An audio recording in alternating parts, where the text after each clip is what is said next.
Assalamualaikum dan salam sejahtera. Kami dari Kumpulan 4 akan membincangkan tentang tajuk Kepelbagaian Budaya Membentuk Perpaduan Bangsa. Kumpulan kami terdiri daripada 11 orang ahli iaitu Wan Rosyadatul Amirah, Zul Hazman, Muhammad Amir Hanif, Ani Zahirah, Muhammad Syamsul Akmal, Nurul Azwar Syahidah, Siti Aisyah, Siti Nur Airina, Wan Ahmad Daniel, Muhammad Akid Daniel dan Nur Narjihah. Seperti yang kita tahu, Malaysia adalah sebuah negara yang unik dengan sebuah negara yang percaya kepada semangat hidup bersama. Semua kaum mempunyai identiti masing-masing, tetapi perbezaan ini hanya mengukuhkan perpaduan dan kehidupan masyarakat Malaysia. Melalui kepelbagaian budaya, telah wujudnya kemakmuran dan kesejahteraan.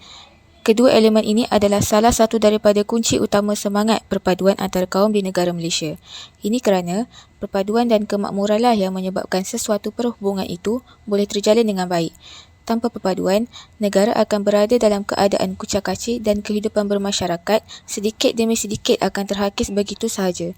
Sebagai contoh, apabila kita mempunyai jiran yang baik, kita haruslah percaya bahawa jiran kita itu berjaya memupuk semangat toleransi, saling percaya mempercayai dan perkongsian yang bijak antara sesama jiran.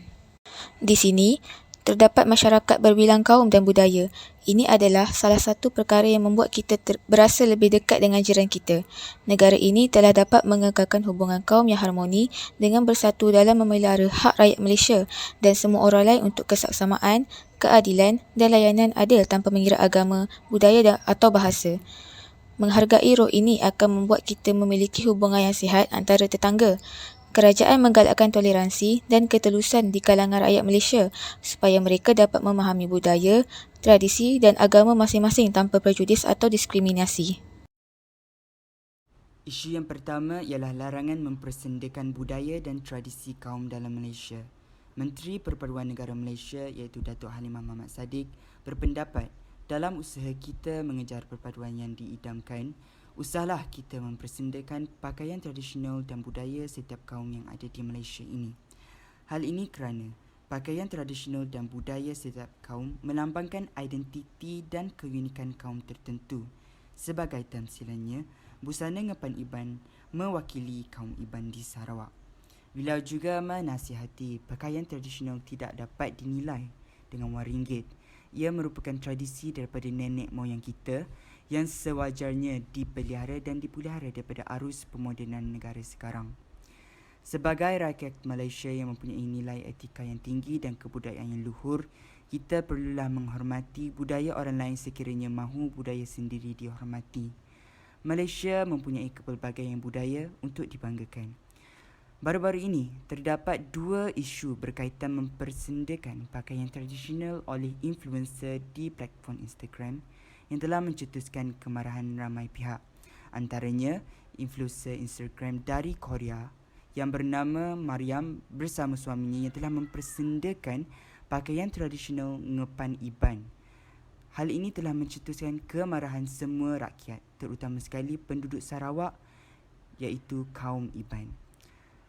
Dalam pada itu, Datuk Halimah turut berharap perkara yang berlaku akan dijadikan sebagai satu iktibar dan menyatakan sifat memaafkan adalah satu perbuatan yang terpuji sambil mengingatkan perkara itu tidak sepatutnya berulang. Dalam ucapan terakhir beliau di sidang media, beliau berkata, ketika negara menghadapi waktu sukar akibat pandemik COVID-19, marilah kita menolak segala perkara dan usaha-usaha yang boleh memecah belahkan perpaduan. Rapatkan jurang perbezaan. Seterusnya, isu kedua. Majlis Kerajaan Budaya Pengikat Perpaduan Rakyat Malaysia.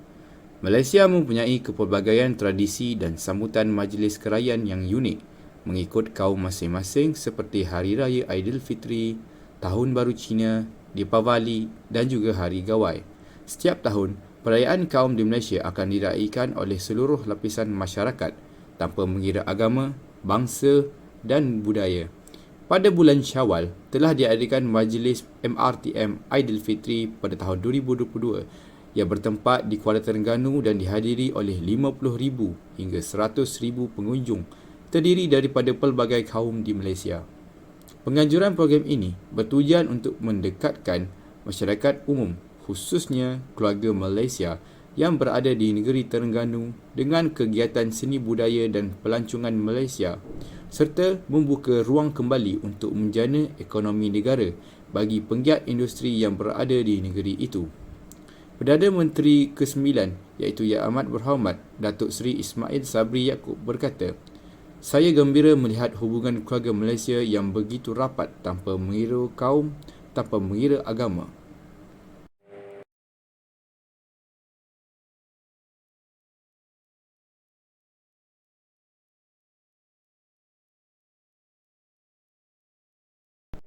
Seterusnya, cabaran kepelbagaian budaya. Pertama, dari segi aspek fizikal, dari sudut pemisahan fizikal, ianya berlaku dalam masyarakat negara ini disebabkan kesan daripada dasar pecah dan perintah yang diamalkan oleh British sejurus menjajah Malaysia. Ketiga-tiga kumpulan kaum ini iaitu Melayu, Cina dan India bukan sahaja terasing daripada segi lokasi tempat tinggal, malahan mereka juga diberi tugas pekerjaan yang berbeza. Keadaan ini menyebabkan suatu golongan etnik itu tidak mengenal atau berpeluang untuk berinteraksi antara satu sama lain, khususnya mereka tinggal dalam wilayah yang berbeza. Tambahan lagi, sistem pendidikan yang berbeza bagi setiap sekolah menambahkan lagi jurang etnik dan seterusnya sukar untuk membina satu bentuk pemikiran yang sama dalam mencapai matlamat perpaduan. Melalui sistem pendidikan juga, setiap etnik hanya mempertahankan bahasa ibunda mereka sahaja dan tidak menerima bahasa ibunda etnik lain. Hal ini dapat dilihat apabila setiap sekolah hanya menggunakan bahasa ibunda mereka sahaja dan mereka bersekolah di sekolah yang mempunyai majoriti kaum mereka sahaja. Cabaran kedua, dari segi aspek ekonomi pula, terdapat dua perkara yang perlu ditekankan dalam aspek ekonomi ini, iaitu penguasaan ekonomi dan perbezaan pekerjaan berdasarkan sektor ekonomi.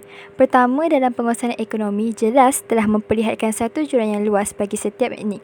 Hal ini dapat dilihat apabila majoriti kaum Melayu hanya menguasai sektor pertanian yang memerlukan tenaga daripada sumber manusia dan penggunaan teknologi rendah, manakala kaum Cina yang umumnya lebih menguasai sektor yang lebih maju seperti perniagaan, perdagangan dan menggunakan teknologi moden. Bagi kaum India pula, mereka terlibat dalam sektor perdagangan di estet getah dan kelapa sawit sahaja. Melalui perbezaan kegiatan ekonomi ini, kita dapat membuktikan bahawa terdapat jurang pendapatan yang begitu ketara dan tidak seimbang dalam pembahagian pekerjaan mengikut kumpulan etnik ini. Seterusnya, cabaran yang ketiga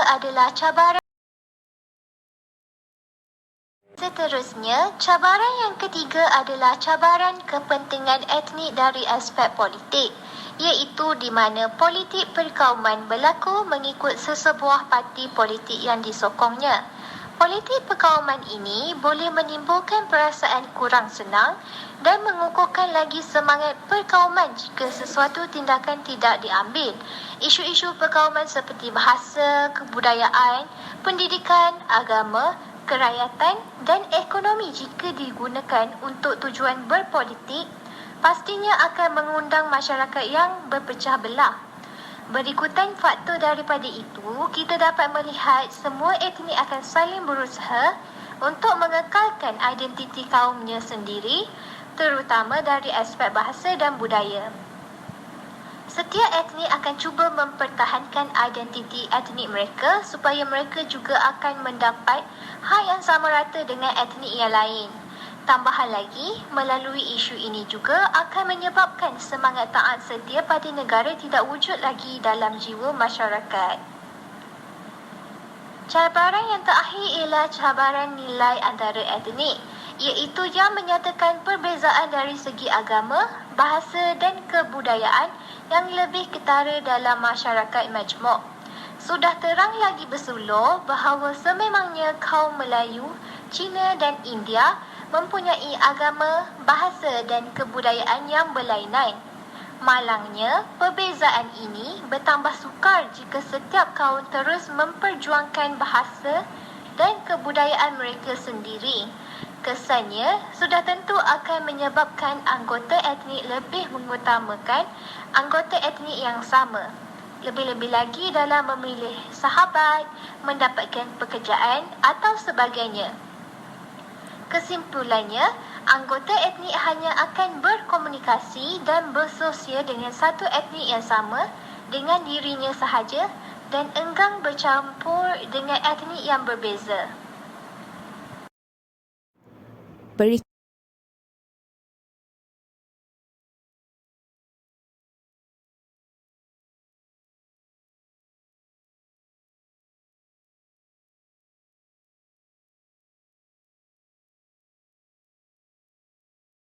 Seterusnya, Berikut merupakan jenis-jenis budaya kaum yang terdapat di Malaysia. Yang pertama adalah kaum Melayu. Mereka merupakan etnik yang terbesar di Malaysia.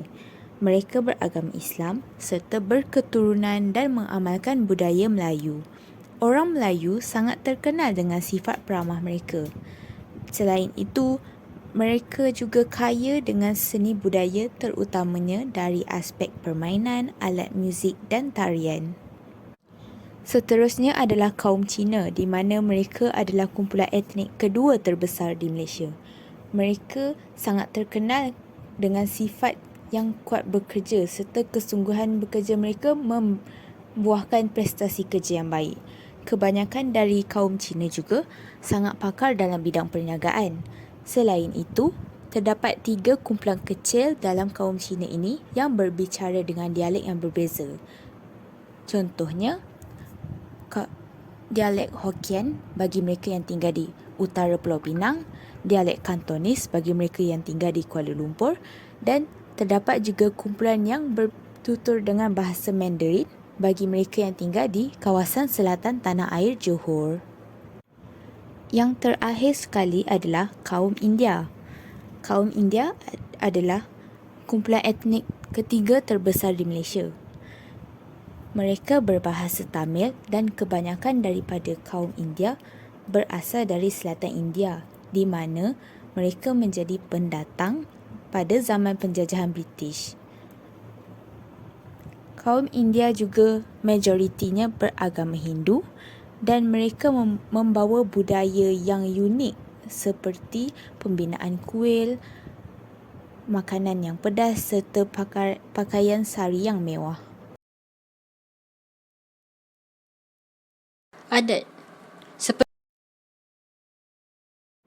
Adat.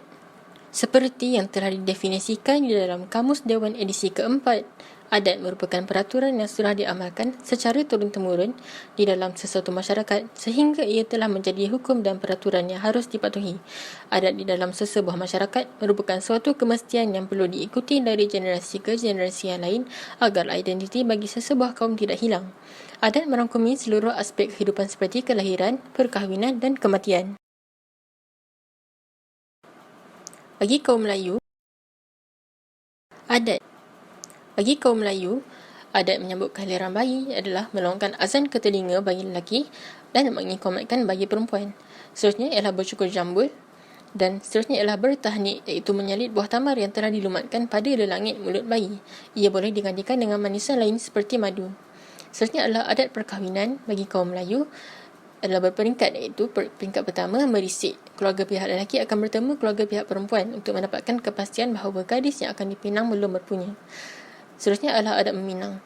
Dilakukan oleh kaum keluarga terdekat pihak lelaki. Tarikh pertunangan akan ditentukan memerlukan kata sepakat pihak perempuan. Jika bersetuju, pihak lelaki akan diberitahu dan majlis pertunangan akan dilangsungkan mengikut tarikh yang ditetapkan.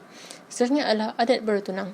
Rombongan pihak lelaki akan datang ke rumah pihak perempuan sebagai tanda ikatan pertunangan. Cincin, tepak serih dan sedikit barang hantaran dibawa bersama oleh rombongan pihak lelaki. Tujuannya adalah untuk menetapkan tarikh perkahwinan, jumlah wang hantaran, tempoh bertunang dan lain-lain. Seterusnya adalah akad nikah. Upacara akad nikah merupakan perkara yang paling penting sebagai kaedah menghalalkan hubungan lelaki dan wanita secara rasmi bergelar suami isteri. Ia boleh dilakukan di masjid atau di rumah pengantin perempuan. Mas kahwin diberikan oleh suami kepada isteri. Perkara lain seperti barang hantaran dan wang belanja tertakluk atas persetujuan kedua belah pihak. Seterusnya ialah majlis perkahwinan. Pada hari tersebut, semua kaum keluarga yang dekat dan jauh, jiran tetangga, setarakan atau taulan turut diundang untuk memeriahkan majlis. Pengantin lelaki dan perempuan akan memakai pakaian khas yang cantik dan pengantin lelaki diarak ke rumah pengantin perempuan diiringi balon kompang serta bunga manggar. Seterusnya kita pergi kepada adat kematian.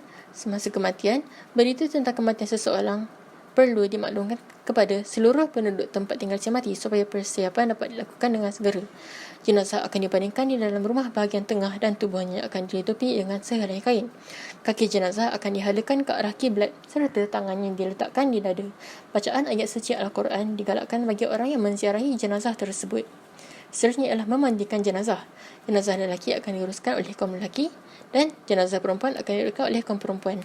Tujuan memandikan jenazah adalah untuk membersihkan tubuh badannya daripada sebarang kekotoran. Aurat jenazah perlu dijaga semasa dimandikan supaya aibnya terpelihara. Seterusnya ialah mengkafankan jenazah. Upacara mengkafankan jenazah dilakukan dengan membalut seluruh tubuh mayat menggunakan kain putih. 3 lapisan bagi lelaki dan 5 lapisan kain bagi jenazah perempuan beserta telekung. Penghormatan terakhir akan dilakukan oleh keluarga terdekat dan mahramnya dengan mengucup mayat. Seterusnya, solat jenazah akan dilakukan. Jenazah diletakkan di hadapan imam dan para jemaah untuk disolatkan. Solat jenazah boleh dilakukan di masjid ataupun di rumah. Pengkebumian jenazah. Jenazah akan diusung ke tanah perkuburan oleh kaum keluarga dan sahabat handai sebagai penghormatan terakhir. Jenazah disemadikan di dalam liang lahat atau liang kubur dengan menghadap ke arah kiblat. Batu nisan akan dipasang di tanah perkuburan dengan ukiran nama, tarikh lahir serta tarikh kematian. Seterusnya, upacara membaca talaqin dan doa dilakukan. Perayaan bagi masyarakat Melayu merupakan Hari Raya Aidilfitri dan Hari Raya Haji.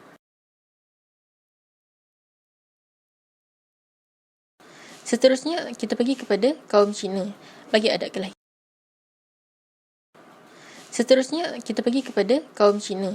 adat kelahiran. Wanita perlu berpantang. Wanita-wanita yang baru melahirkan anak terpaksa berpantang selama 40 hari. Mereka tidak dibenarkan mandi air sejuk. Pusat bayi yang baru dilahirkan diikat dan dililit dengan sehelai kain pada perutnya. Seterusnya, kenduri, mencukur rambut dan memberi nama. Kenduri diadakan setelah bayi mencecah umur sebulan. Upacara mencukur rambut bayi dijalankan dan pemilihan nama bayi yang baru lahir menjadi keutamaan dalam kalangan masyarakat Cina. Nama mereka terdiri daripada 3 perkataan yang dimulai dengan nama keluarga. Patah kata kedua mewakili nama segenerasi dalam kalangan adik-beradik dan sanak saudara, dan nama ketiga pula merupakan nama bagi panggilan diri sendiri. Seterusnya adalah adat perkahwinan merisik. Adalah untuk mengetahui latar belakang gadis yang dihajati. Meminang, setelah pihak lelaki berpuas hati dengan latar belakang keluarga pihak perempuan, dan begitu juga sebaliknya, adat meminang akan dijalankan. Bertunang, hari pertunangan dilakukan berdasarkan kalender Cina dan adalah bersesuaian dengan bintang-bintang kelahiran pasangan tersebut. Dan akhir sekali adalah majlis perkahwinan. Majlis perkahwinan dilangsungkan setelah setahun bertunang atau mengikut tempoh yang dipersetujui oleh kedua pihak lelaki dan perempuan. Teruskan kepada adat kematian. Setelah kematian, apabila berlaku kematian, mayat akan dibersihkan dan dimandikan sebagai pemberi penghormatan terakhir kepada si mati. Mayat akan disapu dengan minyak wangi dan disolek. Adalah bertujuan untuk mengharumkan si mati, terutama apabila berada di alam akhirat. Seterusnya ialah semasa dan selepas pengkebumian, mayat akan dimasukkan ke dalam liang lahat dan lubang tersebut haruslah besar supaya boleh memuatkan keranda dan pelbagai jenis harta milik si mati untuk menunjukkan darjat si mati ketika di dunia dan diketahui oleh orang lain di akhirat kelak. Perayaan bagi kaum Cina adalah Tahun Baru Cina dan Cap Gome. Seterusnya kita pergi kepada kaum India. Bagi adat kelahiran mereka, sewaktu mengandung, adat balai kapu adalah adat yang dilakukan ketika kandungan sulung wanita hamil menjangkau usia 7 hingga 9 tahun. Selepas kelahiran, mereka akan membawa bayi pulang ke rumah dan bayi mereka akan diberi nama. Teruskan kepada adat perkahwinan merisik. Pada peringkat ini, faktor-faktor yang diambil kira termasuklah faktor etnik, subetnik, kasta dan agama. Faktor-faktor lain juga diambil kira seperti status ekonomi dan status sosial bakal pengantin yang merangkumi umur, tahap pendidikan, jenis pekerjaan, etika dan moral, rupa paras, latar belakang keluarga dan kadang-kadang tahap kesihatan juga akan diambil kira. Seterusnya, mereka akan kaji keserasian pengantin. Dalam masyarakat India, terdapat juga kaedah-kaedah lain untuk mengkaji kesesuaian di antara kedua-dua bakal pengantin selain merisik.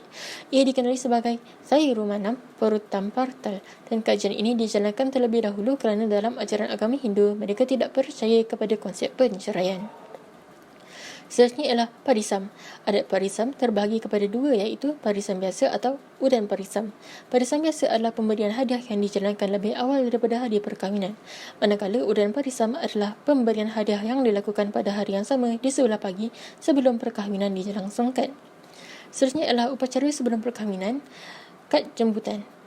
Kad jemputan ini dibuat berdasarkan almanak Hindu. Kad jemputan yang telah dicetak disapu dengan serbuk kunyit cair sebagai lambang keharmonian. Seterusnya ialah penyediaan tali atau tirumangkalyam. Tali atau Jiru Manggal yang merupakan lambang suci perkahwinan yang dikandungkan pada leher kedua-dua pengantin. Pada tali itu diikat segempal benang putih yang disapu dengan kunyit.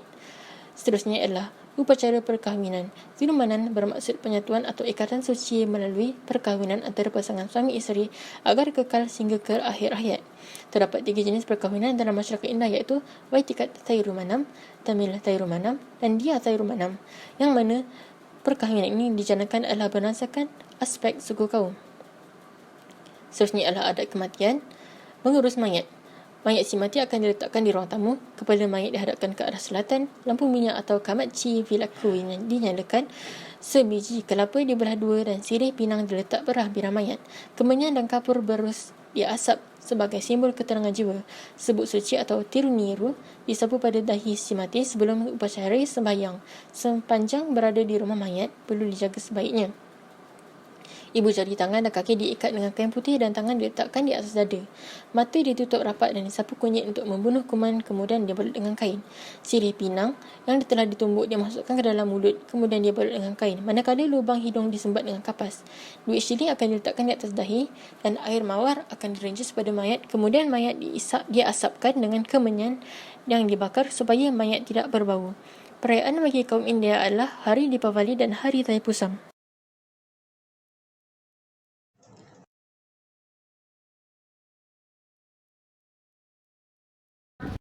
Cara-cara mengeratkan perpaduan.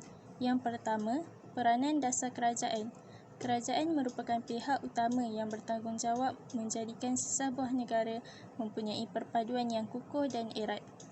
Oleh itu, amat penting sekiranya kerajaan memastikan dasar negara mampu menjadikan perpaduan di negara Malaysia bebas daripada anasir-anasir buruk seperti pergaduhan antara kaum yang berlainan. Seterusnya, mengamaikan nilai-nilai murni. Sebagai rakyat Malaysia yang hidup di negara berbilang kaum, sifat nilai murni perlu diterapkan oleh semua lapisan masyarakat, tidak kira Melayu atau Cina mahupun India, kaya atau miskin, tua ataupun remaja. Sekiranya nilai-nilai murni seperti sifat tolong-menolong, prihatin dan bertolak ansur dijadikan amalan sehari-hari dalam kehidupan masyarakat kita, tidak mustahil bahawa perpaduan dapat dikukuhkan pada masa hadapan. Dan yang terakhir sekali, kita perlulah memperkenalkan tradisi dan adat budaya sesama masyarakat. Dalam sebuah negara yang aman dan harmoni, tiada halangan untuk semua masyarakat memperkenalkan adat resam budaya masing-masing. Hal ini dapat memberi pengetahuan yang baru kepada masyarakat mengenai tradisi kaum-kaum yang terdapat di Malaysia. Selain itu, mereka juga dapat mempelajari cara bersosial yang sesuai dengan kaum yang lain. Kesan positif kepelbagaian budaya. Yang pertama, erat hubungan silaturahim. Hal ini kerana masyarakat Malaysia yang majmuk dengan pelbagai perayaan dan budaya saling meraikan dan menghormati budaya masing-masing. Yang kedua, dapat mengetahui budaya pelbagai kaum. Ianya penting bagi generasi muda untuk mengetahui budaya setiap kaum agar budaya yang wujud tidak hilang di telan zaman.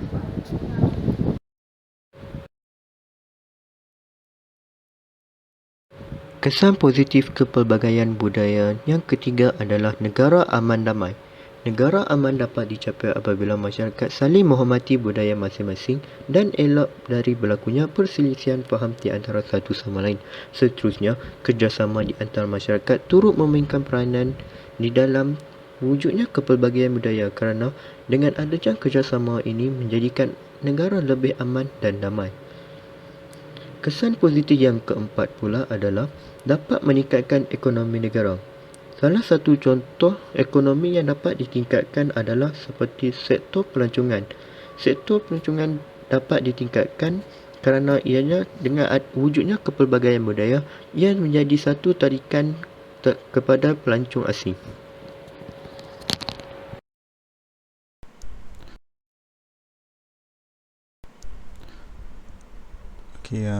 Untuk kesan negatif kepelbagaian budaya, yang pertama adalah bahasa yang berbeza. Mengapa bahasa yang berbeza boleh membawa kesan negatif kepelbagaian budaya adalah dia boleh membawa kepada perselisihan faham. Ini kerana dialek ataupun bahasa yang berbeza mungkin memberi maksud yang berbeza, serta apabila diinterpretasi oleh masyarakat yang mempunyai bahasa yang berbeza, dia mungkin ada sedikit silap faham dalam maksud yang ingin disampaikan. Seterusnya, ia mengambil masa yang lama untuk mempelajari suatu bahasa. Jadi untuk mahir dalam suatu bahasa asing tidak mudah bagi seseorang untuk mendapatkan bahasa tersebut. Jadi itu merupakan salah satu kelemahan apabila kita ingin berkomunikasi dengan masyarakat yang mempunyai bahasa yang berbeza dengan kita. Seterusnya adalah mempertahankan tradisi masing-masing. Masyarakat yang datang dengan budaya yang berbeza ataupun kaum tersendiri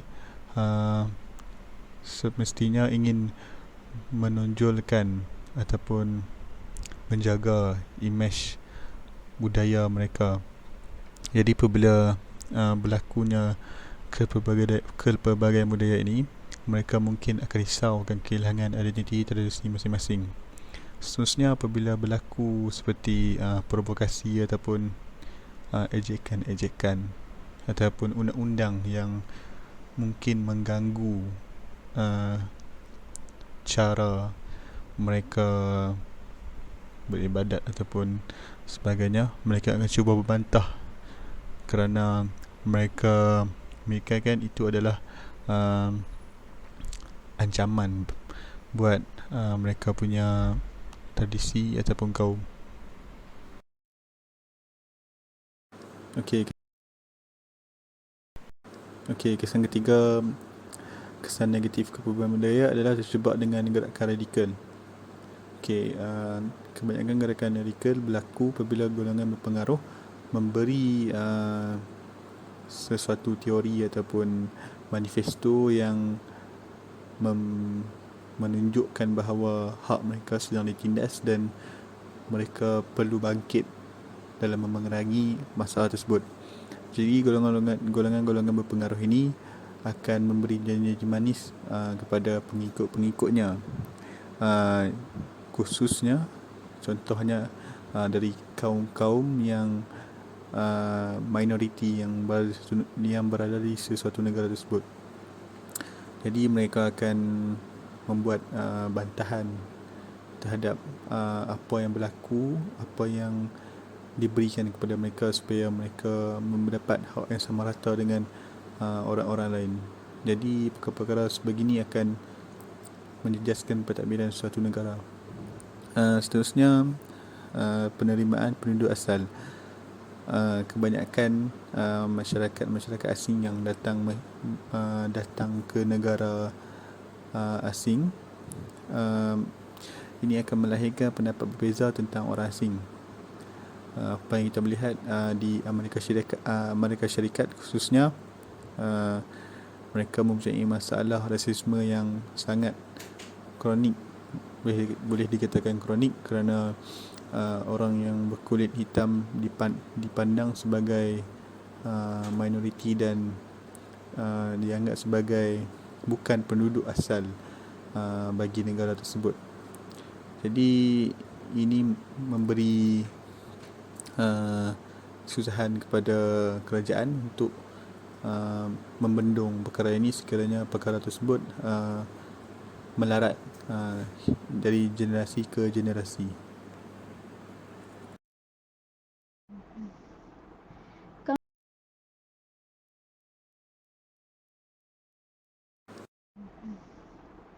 Konklusinya, secara ringkas, kemajmukan memperlihatkan kepelbagaian berasaskan identiti setiap etnik. Matlamat membina sebuah masyarakat yang berasaskan negara bangsa perlu seiring dengan perpaduan dalam kalangan pelbagai etnik. Pemimpin Tanah Melayu yang kemudiannya membentuk Persekutuan Malaysia sejak sebelum kemerdekaannya telah merintis jalan perpaduan pelbagai kaum melalui kontrak sosial.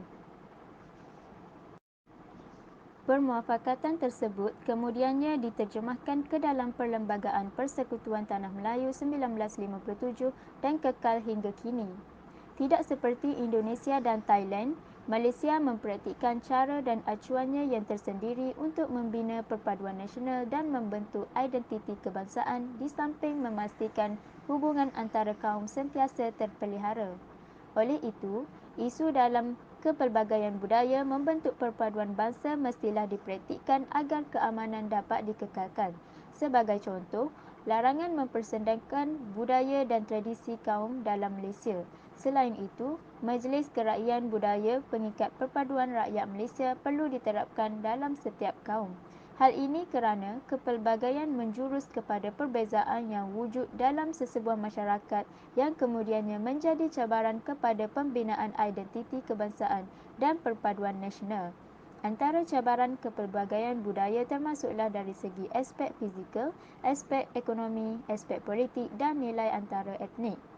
Dalam pada itu, kepelbagaian jenis budaya di Malaysia mestilah diketahui dan diteruskan dalam memperkukuhkan perpaduan antara kaum di Malaysia. Di samping itu, adat dan perayaan bagi setiap bangsa harus diamalkan supaya generasi baharu tidak ketinggalan tentang kepelbagaian budaya di Malaysia. Akhir sekali, semua pihak mestilah memainkan peranan penting mengembeling tenaga dalam usaha untuk mengeratkan hubungan agar mampu membentuk perpaduan di kalangan etnik di Malaysia yang berbeza dari sudut agama, bangsa dan budaya. Hal ini agar kesan yang boleh mengundang perselisihan faham antara masyarakat dapat dikurangkan. Sekian, terima kasih.